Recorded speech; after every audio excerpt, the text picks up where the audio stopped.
UP triple SC से PET 2023 के आधार पर आप यहाँ पर देखेंगे एक 8वां विज्ञापन जो है जारी हुआ है। उत्तर प्रदेश अधीनस्थ सेवा चयन आयोग लखनऊ, विज्ञापन संख्या देख सकते हैं 8 परीक्षा / 2024। विज्ञापन के प्रकाशन की तिथि कल की डेट में ये आपका विज्ञापन प्रकाशित हुआ है। शुल्क जमा करना और ऑनलाइन आवेदन प्रारंभ करने की तिथि आपकी 7 मई से ये आवेदन आपका स्टार्ट होगा। और ऑनलाइन आवेदन शुल्क जमा आवेदन सबमिट करने की जो अंतिम तिथि है वो आप देख पाएंगे 7 जुलाई को है। शुल्क समायोजन एवं आवेदन में संशोधन की अंतिम तिथि जो है वो 14 जुलाई।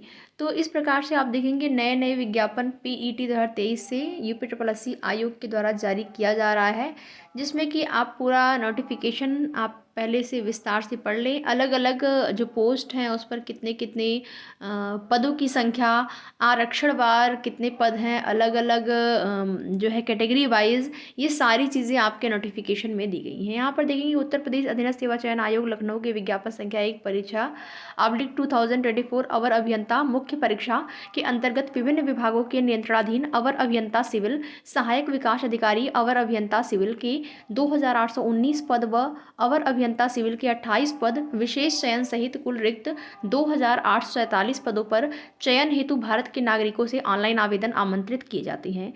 अवर अभियंता सिविल मुख्य परीक्षा के लिए अभ्यर्थियों की शॉर्टलिस्टिंग उनकी प्रारंभिक अर्हता परीक्षा 2023 पीईटी 2023 के स्कोर कार्ड के आधार पर की जाएगी। अतः इस परीक्षा में प्रतिभाग हेतु केवल वही अभ्यर्थी ऑनलाइन आवेदन कर पाएंगे जो कि प्रारंभिक अर्हता परीक्षा में सम्मिलित हुए हैं और उनके पास आयोग द्वारा स्कोर कार्ड जो है जारी किया गया है उनके पास हो, और वास्तविक स्कोर या नॉर्मलाइज्ड स्कोर में 0 या उससे कम नकारात्मक अंक प्राप्त करने वाले अभ्यर्थी को मुख्य परीक्षा हेतु शॉर्टलिस्ट नहीं किया जाएगा। यानी कि 1 नंबर आपके हैं तो आप यहाँ पर आवेदन कर पाएंगे। बाकी यहाँ पर देखेंगे ऑनलाइन आवेदन करने वाले अभ्यर्थियों के लिए आवश्यक सूचना क्या है। आवश्यक सूचना में इस विज्ञापन के अंतर्गत आवेदन करने हेतु ऑनलाइन आवेदन प्रणाली जो है लागू है। अन्य किसी माध्यम से प्रेषित आवेदन स्वीकार नहीं किया जाएगा। अभ्यर्थी आयोग की ऑफिशियल वेबसाइट upsc.gov.in पर के माध्यम से जो है यहाँ पर आवेदन कर पाएंगे। आवेदन की प्रक्रिया में आप यहाँ पर देख पाएंगे अभ्यर्थी आयोग की वेबसाइट upsc.gov.in के होम पेज पर लाइव एडवर्टाइजमेंट यहाँ पर के अंतर्गत संबंधित विज्ञापन पर क्लिक कर उक्त विज्ञापन को डाउनलोड कर सकते हैं और अभ्यर्थी द्वारा आवेदन पत्र भरने के लिए समस्त प्रक्रियाएं एक बार में ही पूर्ण की जा सकती हैं। आवेदन की प्रक्रिया यानी कि एप्लीकेशन प्रोसेस में अभ्यर्थियों को ऑनलाइन आवेदन भरने में से संबंधित दिशा निर्देश दिए जा रहे हैं। अतः सभी अभ्यर्थी आवेदन करने से पूर्व आवेदन की प्रक्रिया को सावधानीपूर्वक पढ़कर भली भांति समझ लें, जिसमें कि आप यहाँ पर देख पाएंगे देख सकते हैं नोटिफिकेशन में दिया गया है कि विज्ञापन को पहले अभ्यर्थी सावधानीपूर्वक पढ़ ले, भली भांति समझ ले। विज्ञापित पदों हेतु वांछित अनिवार्य अर्हता, शैक्षिक व अन्य अर्हताएं धारित करते हैं तथा निर्धारित आयु सीमा के अंतर्गत आते हैं। अभ्यर्थी विज्ञापन में उल्लिखित निर्धारित अर्हता एवं शैक्षिक योग्यता धारण करने पर ही आवेदन पत्र भरने की प्रक्रिया प्रारंभ करें। और यहाँ पर अंतिम तिथि दी गई है आवेदन की, कब तक आप आवेदन कर पाएंगे। आगे देखेंगे आरक्षण आयु सीमा में छूट का लाभ चाहने वाले अभ्यर्थी संबंधित आरक्षित श्रेणी के समर्थन में इस विस्तृत विज्ञापन के परिशिष्ट में मुद्रित था वेबसाइट पर उपलब्ध निर्धारित प्रारूप पर सक्षम अधिकारी द्वारा जारी जो जाति प्रमाण पत्र होगा, आरक्षण संबंधी प्रमाण पत्र को आवेदन की तिथि तक तथा विज्ञापन में उल्लिखित आवेदन की अंतिम तिथि तक जारी किया गया हो अवश्य प्राप्त कर लें एवं जब उनसे अपेक्षा की जाए तब उन्हें उक्त प्रमाण पत्र आयोग में प्रस्तुत करना होगा। तो देखिए जो भी आपके प्रमाण पत्र हैं, चाहे वो जाति संबंधित होगा तो वही आयु सीमा में आपके छूट के लिए होता है। जाति संबंधी प्रमाण पत्र या आरक्षण संबंधी प्रमाण पत्र हो तो इन प्रमाण पत्रों को आपकी जो अंतिम तिथि है आप यहाँ पर देख पाएंगे 7 जून अंतिम तिथि है। और अंतिम तिथि से पहले का आपके ये सभी प्रमाण पत्र जो हैं, चाहे जाति प्रमाण पत्र हो या फिर आरक्षण प्रमाण पत्र हो या फिर आपकी कोई भी प्रमाण पत्र हो, सभी जो है अंतिम तिथि से पहले के होने चाहिए। आवेदन की अंतिम तिथि के बाद के होते हैं तब वही समस्या होती है आपको डिग्री के टाइम। आगे देखेंगे आवेदक आर्थिक रूप से कमजोर ईडब्ल्यूएस श्रेणी के अंतर्गत आवेदन के इच्छुक हैं। उन आवेदकों से अपेक्षित है कि वह आवेदन करने से पूर्व दिनांक यहाँ पर देख पाएंगे आप, इस डेट को आपको ध्यान में रखना है। आपका जो आवेदन करने से पूर्व दिनांक 1 अप्रैल 2024 से आप यहाँ पर देखेंगे 7 जून, ठीक है, 7 जून 2024 जो कि आवेदन की अंतिम तिथि है। इसके मध्य निर्गत EWS प्रमाण पत्र जो वित्तीय वर्ष की बात करें तो 2023 से 24 ये आपका वित्तीय वर्ष ही होगा कि आय पर आधारित हो तथा वित्तीय वर्ष 2024-25 हेतु मान्य हो।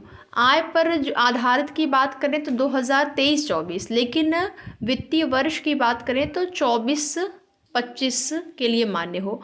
और देखिए यहाँ पर आवेदन करने से पूर्व जो आपका EWS प्रमाण पत्र है उसका डेट भी दिया गया है, कब से कब के मध्य का होना चाहिए।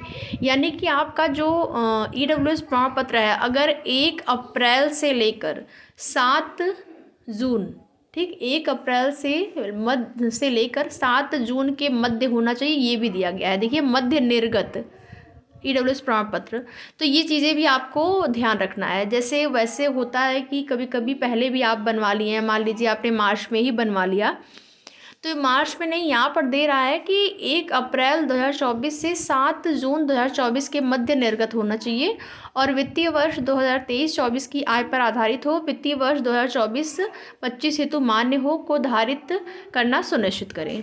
तो ये आपका EWS प्रमाण पत्र को लेकर विशेष यहाँ पर आपको ध्यान रखना है। आगे आप वही देखेंगे, PET का स्कोर कार्ड आपके पास होना चाहिए।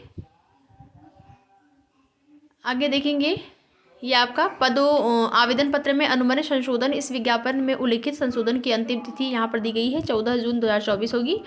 और पदों का विवरण आप यहाँ पर देख पाएंगे जिसमें कि क्षैतिज व लंबवत आरक्षण संबंधी नवीनतम अधिनियम, अध्यादेश, नियम, शासनादेश में निर्धारित नीति निर्देशक के अनुरूप अनारक्षित आरक्षित रिक्तियों की संख्या में संशोधन परिवर्तन हो सकता है तथा विज्ञापित रिक्तियों की कुल व श्रेणीवार संख्या घट बढ़ सकती है। यानी कि पदों की संख्या में वृद्धि और आपको कमी भी देखने को मिल सकती है। यहाँ पर आप देखेंगे कुल विज्ञापित पदों की संख्या, उनके सापेक्ष लंबवत आरक्षण का विवरण यहाँ पर दिया गया है। ये आप देख पाएंगे, विभाग का नाम, पद का नाम और अलग अलग आपके जो कैटेगरी वाइज कितने पद होंगे, ये आपका विभाग का नाम दिया गया है। इसमें देखेंगे उत्तर प्रदेश लोक निर्माण विभाग लखनऊ, ग्रामीण अभियंत्रण विभाग, उत्तर प्रदेश जल निगम ग्रामीण। पद नाम में देखेंगे अवर अभियंता सिविल का, इसमें सहायक विकास अधिकारी अवर अभियंता सिविल का, और इसमें देखेंगे उत्तर प्रदेश जल निगम में जूनियर इंजीनियर सिविल का पद है। और यहाँ पर आपका ग्रेड पे भी दिया गया है, ये आप ग्रेड पे देख पाएंगे। तो ग्रेड पे की बात करें 4200 यहाँ पर देखेंगे आपका ग्रेड पे है। और ये आपका यहाँ पर भी 4200 पुनरीक्षित वेतन मैट्रिक का लेवल 6 मूल वेतन यहाँ पर देख पाएंगे। तो ये ग्रेड पे 4200 ग्रेड पे है। अनारक्षित यहाँ पर ये पदों की संख्या देख सकते हैं आप। अवर अभियंता सिविल में अनारक्षित में ये 513, अनुसूचित जाति में 144 और अनुसूचित जनजाति में 3, अन्य पिछड़ा वर्ग में 323 और EWS में 109 कुल पद यहाँ पर। ये अस्थाई और अस्थाई दोनों यहाँ पर आप देख सकते हैं कि दिया गया है पदों की संख्या। और ये आपके पद हो गए ग्रामीण अभियंत्रण विभाग के अनारक्षित, अनुसूचित जाति, अनुसूचित जनजाति, अन्य पिछड़ा वर्ग, आपका आर्थिक EWS जो है कुल पद, और ये अस्थाई है यानी कि ये आपका परमानेंट है। और ये जो है उत्तर प्रदेश जल निगम वाला जो पद है आपका वो अस्थाई है। तो यहाँ पर इस प्रकार से आप पदों की संख्या भी अपना देख सकते हैं, ठीक है। आगे आप देखेंगे अलग अलग ये भी विभाग है आपका। उत्तर Pradesh Rajkiya Nirman Nigam limited, Uttar Pradesh Rajya Setu Nigam limited, UP project corporation limited, Uttar Pradesh Rajkiya Nirman Nigam limited, UP project corporation limited. कुल यहाँ पर देख सकते हैं ये 8 अलग अलग आपकी पोस्ट हैं और 8 अलग अलग जो आपकी पोस्ट हैं उसमें आप यहाँ पर देख पाएंगे ग्रेड पे भी यहाँ पर साथ में दिया गया है। वेतनमान, अनारक्षित, अधियाचित कुल रिक्त पदों का आरक्षणवार यहाँ पर विवरण दिया गया है। कौन सा पद जो है आपका अस्थाई है, कौन सा अस्थाई है, ये सारी चीज़ें भी यहाँ पर दी गई हैं। तो पूरा का पूरा नोटिफिकेशन एक बार आप पढ़ें। पूरे टोटल पदों की संख्या आप यहाँ पर देख पाएंगे 3847। तो पूरा विज्ञापन आपको पहले एक बार पढ़ना है और उसी प्रकार से आपको आवेदन करना है। आरक्षण संबंधी प्रावधान यहाँ पर दिए गए हैं, आप देख लीजिएगा।